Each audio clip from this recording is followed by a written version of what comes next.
Governor Sarah Palin's first public outing since her waiters appearance on Monday has just happened. She made an appearance on the weekly Firearms Friday radio show in Fairbanks, Alaska tonight. She joined the show's host, Michael Dukes, and musician and fellow gun lover Ted Nugent of Cat Scratch Fever fame. Governor Palin told these two gentlemen why she's quitting her job.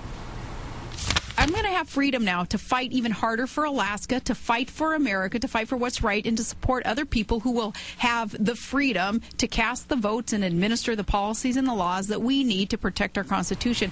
That's right. Fight, fight, fight, fight, fight. As soon as I quit. Fight not as governor, some other capacity. That's the part of this that's important. Her stated desire is to help other people, to help other candidates, to become, if not a national candidate herself, then a leading national Republican figure who can help other people win elections. How realistic is that?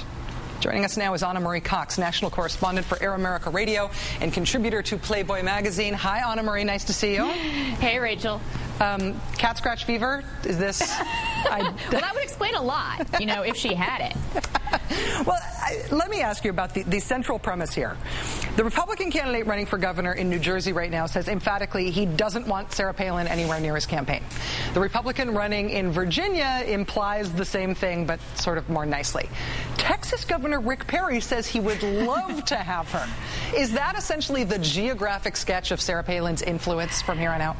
Pretty much. Also, I think Rick Perry wants her as his vice president, like after Texas secedes. I think that, I would prefer to have her as Texas vice president, although being from Texas, I don't know, I have mixed feelings. Well, the thing is, I think that there's definitely a mixed reaction to her, and I think right now what Sarah Palin's future looks like depends a lot on what we do as much as what she does. I think if we continue to talk about her after she hasn't done anything new and talk about people talking about her, that's a win for her. The less that she does and the more that we talk about her, the people that are drawn to her will see that as demonizing her and rally around her.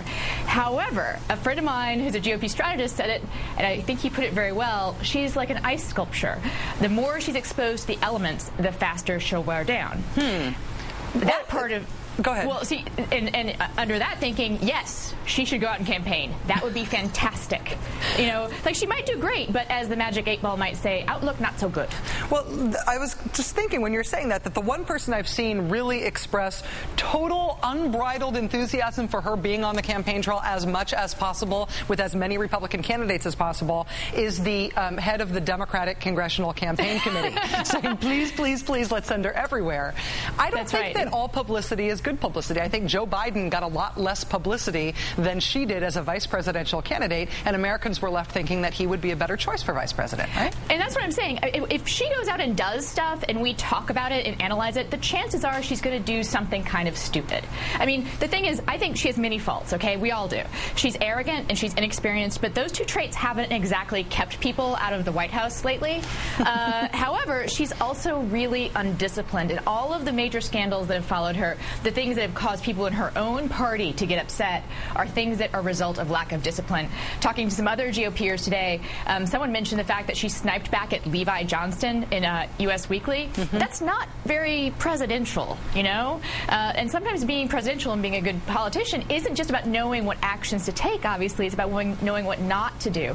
So in that regard, yes, get her out there, put her in the spotlight, make her say stuff. If she goes to Nome and writes a book for 9 months, and we keep talking about her, that is something she probably wants us to do. And to the extent she thought through that resignation, that might be what she was thinking. I will say that her appearing on the Firearms Friday radio show, talk radio show with Ted Nugent, which is like the trifecta of things you'd make up about what she chose to do next, does seem like a quite deliberate act about putting herself in a very specific spot on the GOP right.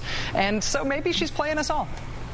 Well, I think also that's the exact kind of thing, if she keeps doing that, that's not, I think you and I both know, that's not exactly mainstream America there. I mean, that's a little bit off, a little bit to the side. If that's the kind of political judgment she's showing, I don't think that's a good sign for the GOP.